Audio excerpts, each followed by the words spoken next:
Hello. कैसी हो नूर, ठीक हो? बहुत शुक्रिया अर्तुल साहब, कहिए।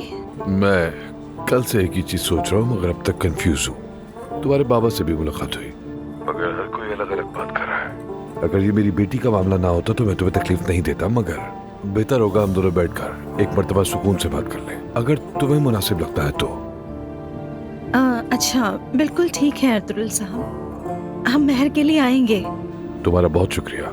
मैं तुम्हें लोकेशन सेंड करता हूँ, 1 घंटे में मिलते हैं हम दोनों। ठीक है अर्तुल साहब, हम जरूर आएंगे।